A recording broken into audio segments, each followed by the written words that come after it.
for a We second. just need a little more time. Yeah. Give us time to embrace you, to celebrate you, thrive. And it is that you won't stay there all day, but you look at how it will change and grow over time. And we know the life down there, the abundance and the beauty down there, maybe not necessarily abundance everywhere, but it is beautiful in those Polynesian nations and places. And, it makes sense. You need the sun for all this to grow, but look at how beautiful it is. Right. But that just you can take the analogy of with our plants. Mm-hmm. And yes, they need the sun to grow, but it's more of if you take the story and say, if you give something the opportunity or put it in a place of that it can grow, put it in a place that'll be happy. Like you said, you've been moving the plants to where they're happy. Ice cream!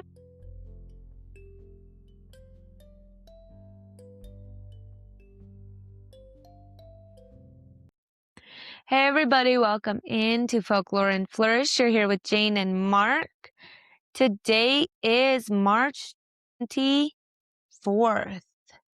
We are on March 24th. We are in the final week of our season 3, our March, the tested hero, the month of trials and destiny. Today is the victory. So we've had some pretty tough days for our hero during the Destiny Sealed. That's our final week, Destiny Sealed.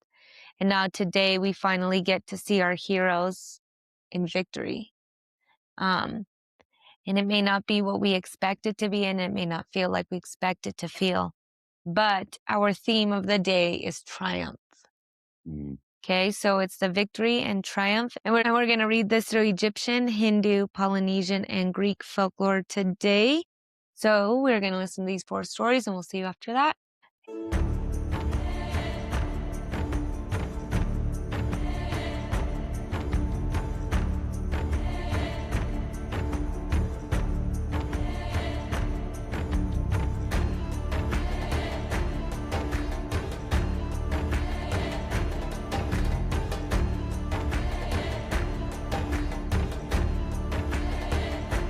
Before we begin, I want to take a moment to honor the cultures behind the stories we are about to explore.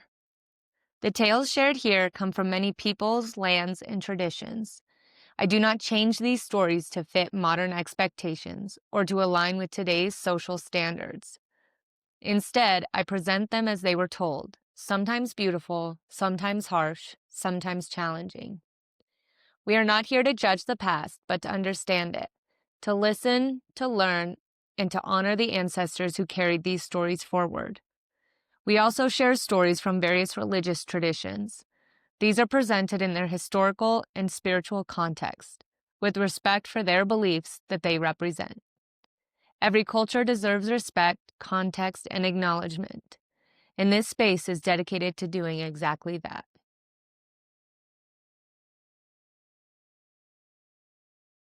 Story 1, Horus and the Triumph over Set. In the ancient lands along the Nile, where kingship was believed to be both divine and inherited through cosmic order, the story of Horus and Set stands as one of the most defining battles between chaos and rightful rule, a conflict that was not resolved quickly, but stretched across time, marked by trials, setbacks, and moments where victory seemed uncertain. For after the murder of Osiris by his brother Set, who sought power through disruption and force, the balance of the world was broken, and it fell to Horus, the son of Osiris and Isis, to restore what had been lost, not simply by defeating Set in a single confrontation, but by proving himself worthy of the throne through endurance, resilience, and alignment with Ma'at, the principle of truth, balance, and cosmic order.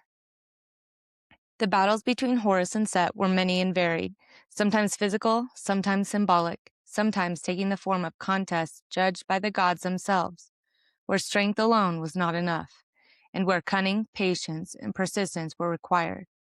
And in these encounters, Horus did not emerge untouched, for he lost his eye in the struggle, a wound that became both a symbol of sacrifice and a mark of transformation. Later restored and known as the Eye of Horus, representing healing, protection, and the ability to see beyond what was lost. Set, representing chaos, unpredictability, and force without balance, continued to challenge Horus, refusing to yield easily, embodying the reality that disorder does not disappear without resistance, that it pushes back, tests limits, and demands more than surface-level strength to overcome. And through each trial, Horus was shaped, not only as a warrior, but as a rightful ruler, learning that victory is not simply about defeating an opponent, but about becoming the kind of being who can hold what is won. The conflict ultimately reaches resolution not in a single moment of destruction, but in recognition as the gods judge in favor of Horus, restoring him to his rightful place and reestablishing balance within the world. While Set is not entirely erased, but repositioned, acknowledged as a force that exists, but no longer dominates, reflecting the understanding that chaos is not eliminated, but integrated, held within limits so that order can prevail. This story reveals that triumph is not immediate, nor is it without cost, that the path to victory is often marked by repeated trials, losses that reshape identity, and moments where continuation itself becomes a true act of strength. And in the end, Horus does not win because he avoids struggle, but because he endures it, aligns with something greater than himself, and remains committed to restoration, even when the outcome is not guaranteed. His victory becomes more than personal, it becomes cosmic, restoring balance not only for himself, but for the world around him. And in that, the story reminds us that true triumph is not simply the defeat of opposition, but the return of order, the reclaiming of identity, and the ability to stand fully in what has been earned through the trials that came before. Story 2, Rama in the Defeat of Ravana. In the epic of the Ramayana, the story of Rama unfolds not as a simple tale of victory, but as a journey shaped by exile, loss, devotion, and the steady unfolding of purpose, where triumph is earned not through a single act, but through unwavering alignment with duty. And after being cast into the forest for 14 years, stripped of his kingdom despite his rightful place, Rama lives not in resentment, but in discipline, accompanied by his wife Sita and his loyal brother, Lakshmana, embodying the principle of Dharma, the commitment to act rightly even when circumstances are unjust. Yet the path becomes more difficult when Sita is taken by Ravana, the powerful king of Lanka, a ruler of immense knowledge and strength, but also of unchecked desire and ego. And this act transforms the journey into a confrontation, not only to reclaim what was lost, but to restore balance disrupted by misuse of power. Rama does not rush blindly into battle, but gathers allies along the way, most notably Hanuman, whose devotion and strength became essential, and the Vanara army, a group of beings who bridge the line between human and divine, demonstrating that victory is rarely achieved alone, but through connection, loyalty, and shared purpose. And as they prepare to cross the ocean to Lanka, the scale of what must be done becomes clear, requiring not only courage, but coordination, patience, and belief. As a bridge is constructed across the sea, symbolizing that even the greatest distances can be overcome when action aligns with intention, the battle that follows is vast and intense, filled with moments where strength, strategy, and resilience are tested. And Ravana proves to be no simple opponent, for he possesses knowledge, power, and a complexity that reflects the dual nature of existence, where brilliance and destruction can coexist within the same being. And it is not brute force alone that brings him down, but Rama's steadiness, his refusal to act from anger, his ability to remain anchored in purpose even in the midst of conflict. And as the final confrontation unfolds, Rama faces Ravana not as an enemy driven by hatred, but as a necessary opposition, a force that must be met and resolved to restore order. When Ravana falls, the victory is not celebrated as domination, but as completion, the restoration of balance, the reclaiming of what was taken, and the fulfillment of a path that was never about power alone, but about alignment. And yet, even in victory, the story does not end in simplicity, for Rama's journey continues to reflect the complexity of duty, leadership, and the expectations placed upon him, showing that triumph does not remove responsibility, but deepens it. This story reveals that victory is not merely the defeat of an adversary, but the accumulation of endurance, discipline, and unwavering commitment to what is right, even when the path is long and uncertain, and that the forces we face are often reflections of imbalance that must be addressed, not avoided. And in the end, Rama's triumph stands not as a moment of conquest, but as a return to harmony, a reminder that true victory is achieved when action, purpose, and identity align fully, and when what has been overcome leads not to pride, but to restoration. Story 3, Maui and the Slowing of the Sun. In the stories carried across the vast oceans of Polynesia, where knowledge is shaped by observation of the natural world and the rhythms of sky and sea, there is a tale of Maui, a figure both clever and bold, known not for brute strength alone, but for his ability to see what others accept and question it. And in one such story, the problem facing the people was not an enemy or a war, but time itself. For the sun moved too quickly across the sky, rushing from dawn to dusk before the work of the day could be completed, leaving food uncooked, tasks unfinished, and life constrained by a force that seemed impossible to challenge.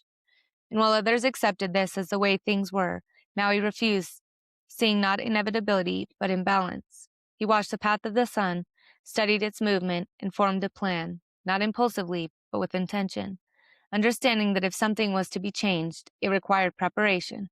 And so he gathered strong ropes, often said to be woven from enchanted fibers, and enlisted the help of his brothers, who, though uncertain, followed him into the unknown, and together they journeyed to the place where the sun rose, hiding in wait as the first light appeared over the horizon. And when the sun began its rapid ascent, Maui and his brothers cast their ropes, binding it, holding it in place as it struggled, resisting with heat and force.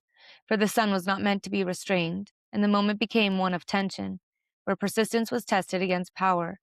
Maui did not release his hold, nor did he retreat. Instead, he confronted the sun directly, demanding that it slow its journey, that it allow space for life to unfold properly. And through this act, what once seemed fixed began to shift. Not because the sun was defeated, but because it was compelled to change, to move differently, to align with the new balance that made life possible. And from that moment forward, the days lengthened, giving people the time they needed to live, to work, to thrive. This story is not about domination, but about intervention, about recognizing that not all forces are meant to remain unchecked, and that sometimes victory comes not from destroying what exists, but from reshaping it, from engaging with it directly and altering its course. Maui's triumph is not loud or ceremonial. It is woven into the everyday experience of time itself, into the longer days that followed, into the quiet understanding that change can come from those willing to challenge what others accept, and that even the most constant forces can be influenced when approached with courage, strategy, and persistence. In this, the story reveals that victory is not always about overcoming an opponent in the traditional sense, but about transforming conditions so that life can expand, and that the greatest shifts often come from those who refuse to accept limitation as permanent, choosing instead to engage with it, reshape it, and create something more aligned with what is needed. Maui does not simply endure the world as it is given. He participates in its shaping, and in doing so shows that triumph can be found not only in endings, but in the creation of new possibilities that extend beyond the moment itself. Story 4, Perseus in the Defeat of Medusa. In the age of heroes, where courage alone was often not enough to overcome the dangers that lurked beyond the known world, the story of Perseus unfolds as one of both strategy and transformation, a journey that begins not with strength, but with a challenge that seems impossible. For he is tasked with slaying Medusa, one of the Gorgons, whose gaze could turn any living being into stone, a creature not only feared, but surrounded by an environment that itself had become a graveyard of those who had failed before him, statues frozen in the final moments of their attempt, reminders that direct confrontation would lead only to the same fate. Perseus does not approach this task blindly, nor does he rely solely on his own ability. Instead, he is aided by the gods, receiving tools that reflect the nature of the challenge, including a reflective shield from Athena, winged sandals from Hermes, and other items that allow him to navigate the encounter without falling into the trap that had claimed so many others. And in this, the story shifts from one of brute force to one of awareness. For the key to defeating Medusa is not to face her directly, but to understand the nature of what makes her dangerous. As Perseus enters her domain, he does not look at her, instead using the reflection in his shield to guide his movements, turning what would have been a weakness into an advantage. And when the moment comes, he strikes with precision, beheading Medusa without ever meeting her gaze, achieving what others could not by adapting to the situation rather than confronting it in the expected way. And even in this act, the story carries complexity. For Medusa herself is not always portrayed as purely monstrous, but as a figure transformed, once human, altered by forces beyond her control. adding a layer that reminds us that what we face is not always simple or one-dimensional. From Medusa's body emerged two forms of life, including Pegasus, the winged horse, symbolizing that even in destruction, something new can arise, something unexpected, something that carries forward beyond the moment of conflict. And Perseus continues his journey, using what he has gained not only to fulfill his task, but to protect and navigate the world that lies ahead. His victory is not defined solely by the defeat of Medusa, but by the way he approaches the challenge, with preparation, support, and an understanding that not all battles are won through direct force, but through perception, adaptability, and the ability to see differently. In the end, Perseus returns not as someone who simply overcame an obstacle, but as someone who understood it, who moved through it with intention, and who emerged with both the outcome and the insight that allowed it to happen. And in that, the story reveals that victory is not always about confronting what stands before us head on, but about recognizing when a different approach is required, when reflection is more powerful than reaction, and when awareness becomes the true tool that turns impossibility into achievement. Hey everybody, welcome back in. Hope you enjoyed those 4 stories. So with the victory, our destiny is sealed for our tested hero this week. Today was all about the triumph, and our lesson is that darkness does fall. The darkness does fall. Okay? And so we heard 4 stories today. Our very first story is Horus and his triumph over Set. Okay, so these are Set's a character that we know. We wrote about him in our book. He's one of our, actually, he is our very first deity that enters into Snow White's world. As she enters into the Egyptian duat, Set is her first trial, her first test. But Set is a necessary chaos. Even when he falls, he is not destroyed. He's just placed where he can still serve a purpose, where he's still part of the balance, because he is essential to balance. The chaos is necessary. It just can't take over. Order and harmony and balance have to remain. But this story doesn't say that it will always remain in power. Right. It says that chaos is necessary. And I like that because Set, he is chaos, so he killed Osiris, his brother. Horus, that's not who he is.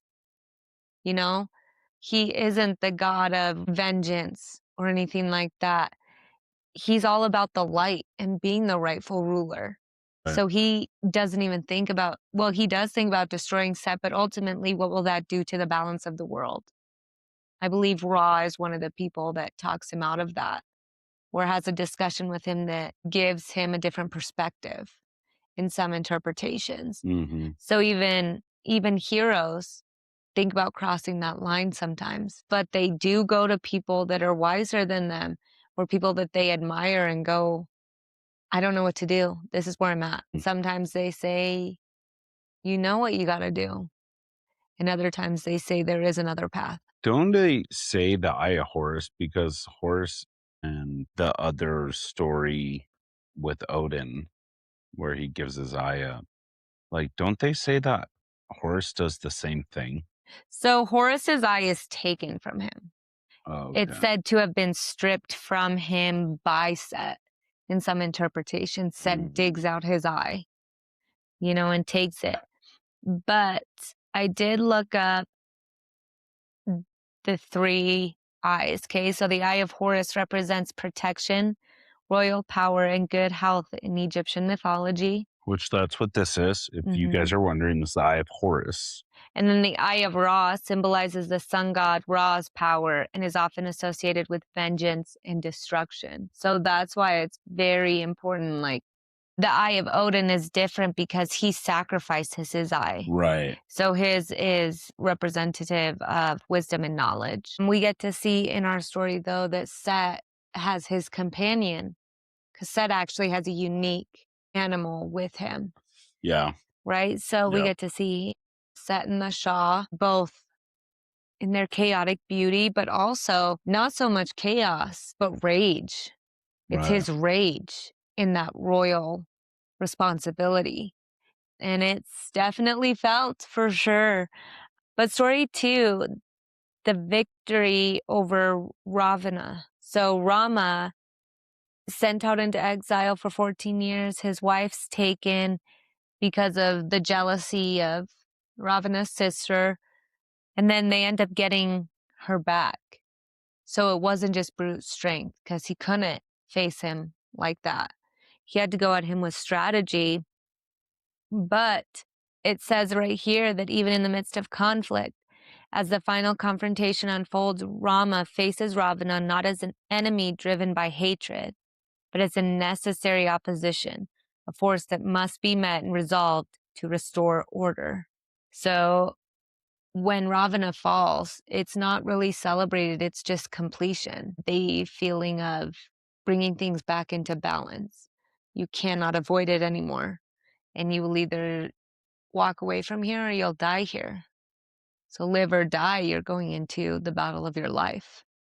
And it's necessary. So the difference between that and the alternative is that Rama had respect to the circumstance. Ravana didn't necessarily, right? Because he's in his ego. And that's when you use your wit and your cunning over strength. Because if someone is going to underestimate you, let them. Right.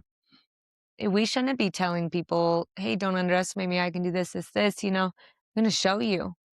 If you want to be someone that thinks that I can't do it, I'll remember that. I'll remember you. And that's that.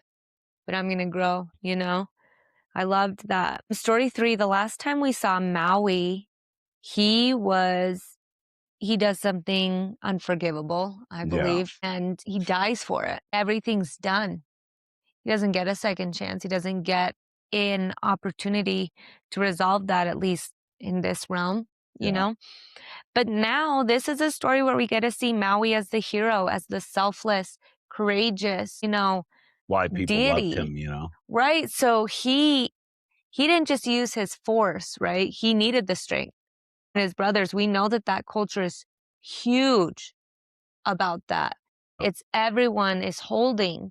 It wasn't a comparison of, oh, Maui's stronger. It was, I need my brothers here with me. And they didn't just tie the sun up and say, you're going to stay here forever now. Right. He talked to the sun. You've got to let the life open up. Yeah. Allow the earth to embrace you. Slow down. So it makes it almost sound like the sun was almost like a comet just flying around too fast for anything to grow, to where it was light, but it wasn't light enough to where he was like, hey, come over here and chill out right here for a second. We just need a little more time. Yeah.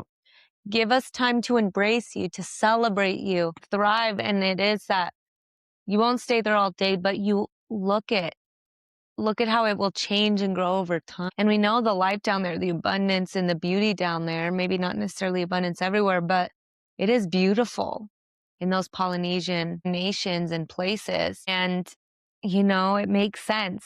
You need the sun for all this to grow, but look at how beautiful it is. Right. But that just you can take the analogy of with our plants.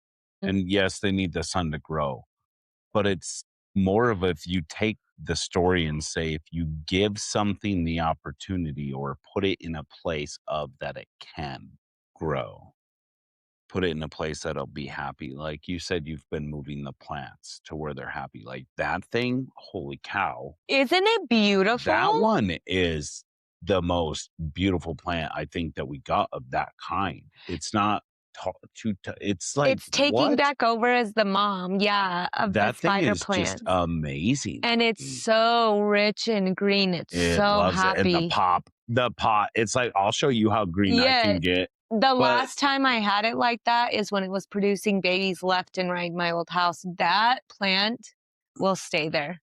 When it's repotted, I will return it back into that position. It likes it there. It likes that pot though. No, but when it needs to be, spacious, but I'm going to let that baby grow. And then when the babies sprout out, because it grows little vines, like little skinny things, and then produces a little baby off of it. Yeah. That's neat. So it's super cute. It kind of tells you, hey, here's a baby. It's ready. I'm ready. It's so cute. The spider plant's one of my favorite. It's the first one that I really started growing babies off of. I was terrified that it was going to die. Wasn't that the one where there was just a few and it was on the plant thing out there right under the dolls, and it was growing up into it was in the white or the gray thing, It was right? in the medium to small white one. Yeah. And then it was just growing, and it was growing pretty thick. It was getting pretty big. Yeah, and now it's extending, so those leaves are like it's thick. It was not twice in that thick. diameter. There was never Twice that as many leaves. thick. There's so many leaves. And it's twice as thick too. The leaves are very happy there. It's liking the flow. It's liking the heat exchange. That green one up there, that dark green one that likes that low light, man, it is loving this house. Yeah. The one in the kitchen, it just is. I saw Well, two those brand two. new ones. I wonder if this one's going to start growing now that it's by itself, like totally, because that other one had left it, you know? Mm-hmm. If this one's going to start growing a whole bunch of them. I believe it will. I think that they're in there, and just one day we're going to see like 3 or 4 come out. Because it's been a while and it's getting ready, but that other one was like the daddy plant. So, of course, it was growing faster. And this one is like, hey, wait, now I'm all bummed. Now I get to be the daddy. But how cool. I mean, even just with sunflowers, when the sun is gone, they face each other. They literally move to face the sun. That's why I want some up there, but I do want some like in the yard. I do too, but I think out there I think would be that'll the make first. the tree that had that is a fruit tree where the birdhouse is. Those little branches, I want those to grow. That'll make like a cool little fruit tree. Well, then maybe we put sunflowers right across that fence so it blocks off the fence of where the chickens are too. That would make sense. So it's that would kinda make like a sense if wall. we put a bunch of viney stuff in that fence. Yeah. Ooh. But story 4, Perseus and the defeat of Medusa. This is a story where we don't need to necessarily dive into Medusa because she's a whole several conversations within herself. She does deserve her own kind of time to shine, but unfortunately this is Perseus's story. And what his story taught was that even from, how he won and how Medusa was this ugly, monstrous beast, life sprung from that, right? That beloved character, I don't know if I was, but I thought I was the first one that told you Pegasus comes from Medusa. You did. I believe that I can remember. Now, have I heard it before? Possibly. But that I can honestly remember, yes, I believe you would. And so it's like, wait, what? Because you think the cartoon Zeus made it for Hercules. It's cute. No, Perseus is the one that obtains Pegasus, and it comes from Medusa, slicing her head off. And I can't remember what was the second one. I know the second creature was the Chryser, a winged boar. So the winged boar that you see in some, that's the other thing that comes out. But anyways, Perseus, he had to be very creative. He couldn't look at what he was fighting. So he had to go in prepared. And you see in his story that others panic and naturally look up, right? And they're doomed, But he utilizes the shield, has help from Athena, but also has help from Hermes. So lighter on his feet. But he does it. He succeeds. Right. He does what no one else has done. And then no one else will ever have to do. This one, it's kind of hard. We'll leave it at that because, like I said, what happens after is crossing the line. But that's, again, the deities. That's what we see. But Perseus, he was constantly fighting with the deities the whole time. Another Greek hero going, you're arrogant. And these are the children. Some of them are the children of these people going, you've got to be stopped. But they have to save them because that's protection. There is a greater evil out there. But ultimately, they know one day your time will be done. May not be in my lifetime or my grandchildren's, but you will be forgotten too. And Perseus, is just as well known as, Zeus. So it's very cool in that aspect. And our daily thread for today is that today we arrive at the victory, where everything that was tested is finally revealed in full form. Through Horus, we see that triumph is not immediate, but earned through endurance and alignment with balance. Through Rama, we learn that victory restores what was disrupted, bringing order back where it was lost. Through Māui, we discover that some victories reshape the world itself, changing what once seemed unchangeable. Through Perseus, we understand that not all battles are won through force, but through awareness and perspective. Each of these stories shows that victory is not a single moment, but the accumulation of everything that came before. It is built through trial, through loss, through sacrifice, and through the willingness to continue. What have you moved through that once felt impossible? What strength have you developed that you did not have before? Stand in those today. Triumph is claimed when fear no longer dictates movement. So, I mean, some of these victories were huge wins, some were barely wins. It made me think as I was reading that World War II and how the Allies barely won. I mean, we barely won. There were some, oh my gosh, how? And then you look back further to the Civil War, and the Union barely won. Grant barely defeated Lee. And then you go further back, and we won the Revolution. Barely. Victories are not this grand landslide like they are sometimes. You see certain places annihilate others, but the ultimate victory is close. It's not something that a lot of people are going to walk away from, and that's the saddest part, is that the best are usually gone, because they fight and stand for something so that everyone else can rise from them. Yeah. Whether they win or lose, they'll stand by that. So they're giving everyone the opportunity to rise to the occasion. Like the city of Troy, and they fought for 10 years. Imagine how many greats were lost within that amount of time, And I am thankful that I don't have to face that, because I just couldn't stomach it. And I think that some of them knew, like when their partner fell. I think some in these ancient civilizations were deeply connected to that, which makes me believe that they also felt when they were coming home. I think Penelope knew Odysseus was alive. Yeah. She did. She knew that that heartbeat was still going somewhere, right? Rama knew Sita was still there. Yes, because of their culture and their customs, she had to prove herself, but he knew. Yep. He knew my partner will be able to step into that. Even with those little bit of doubt, she stepped in, and that's my partner right there. There right? she is. Yeah. Yeah. When we give people opportunity to show themselves, they will. Sometimes it's beautiful because it's better than we expected, and other times it's terrible. But today we had the victory. We got to see these heroes rise, and some people had to be destroyed.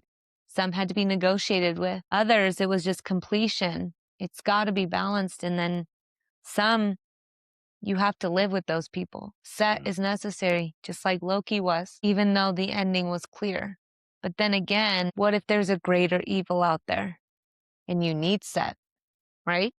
He's still part of the family for Horus. He still serves this purpose. There are greater evils out there, and Set helps combat that for them. He doesn't go resenting Egypt and still wanting them all dead. He's going for his thing now.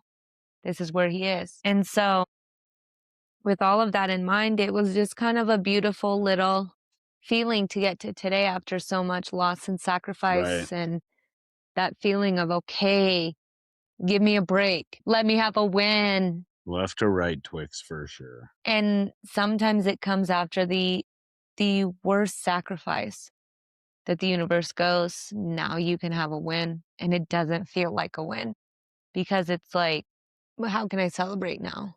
How? The people that I did it for are gone. But you just got to do what you can. And that's why the victory isn't the final day of this month, this season. It'd be easy to say you win and then it's all, happily ever after. That's not the case. And so we have some beautiful days that will continue to go.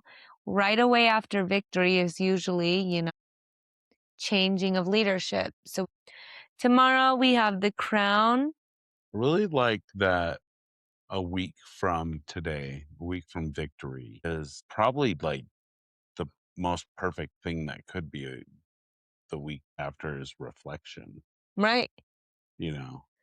Kind of a beautiful 7-day harmony there. And if you look into creation, it also is very nice there, because on the final day, We get to sit back and reflect. That's why it stinks that we don't have 28 days and 13-month calendar, because then it would make sense, 'cause that would actually be the, you know, 3rd day of the April, Of April. actually. Well, it wouldn't be. It'd be farther in April because you still have January Well, to how add many more days days? as well. How many So days are in 3. So January? this would be the 6th day, and the Sabbath was Well, on I the think 6th day. yeah, I think I don't even know what day it would actually start on. Which day would you even Yeah, that's restart the true. calendar?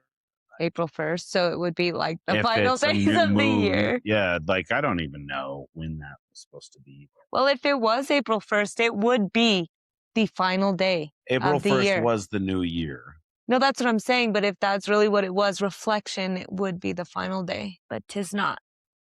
Anyways, with that, April I'm gonna Fool's Day, leave you mother. with the question of what do I overcome? What are things that I've overcome lately? What are my victories? How big, how small? And then reflect on, was it something I celebrated? Was it something I shared? Or is it something I bear, like, on my own? Right. And it's not always, or I won and you didn't. Yeah. Sometimes it sucks to win. It does suck to be the person that's like, I told you so, when it resulted in you being hurt because we both lost. I didn't want you hurt, and that's why I said it. And no, I'm not thinking I told you so, but I feel like crap because I knew it was Mhm. going to happen. I didn't try harder, whether that Yeah. matters or not. But today, just celebrate the wins you've had Yeah. and the wins that are coming, because there are so many more coming. So today is another awareness. So you're going to stand tall and just spend some time standing tall and really focusing on your posture and your breath work. So Mhm. feeling it come in and leave.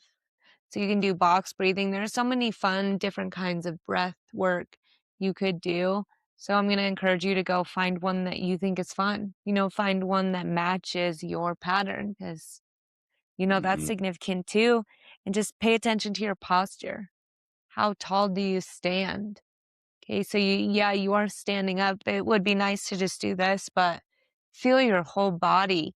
And just that movement welcomes in the sun. It truly does. I did that this morning, actually. That's funny. I walked out and just walked under the sun and just allowed it to envelop, you know. It was like the sun had just first came up. Like, I still wasn't even dressed, like no shirt or nothing, just in my shorts. And I was just outside, just eyes closed, just full standing up How and just nice. just totally pulling the sun in, and it's great just waking up before the sun comes up and realizing, oh, the sun's coming up, and then just going and standing in it. So if you have the availability to do that, I'd recommend it. It makes, gosh, made for a really nice morning It is for nice sure. because your body accepts that energy. Yeah. But if you're watching this after the sunrise, obviously, then just do it at some point, Right. stand up, look out. Embrace the final part of the sunshine. Hmm. With that, I'm going to leave you with triumph is claimed when fear no longer dictates our movement. You can be afraid, but the second fear is no longer in control and we can move through it, we've won already, Mm, regardless of the outcome, because we already heard before the outcome has nothing to do with the victory. yeah, Truly, it's out of our hands. There's so many other things that matter. right. So we will see you guys tomorrow, and that's all I have for today. See you guys. Love you. Thanks for coming in.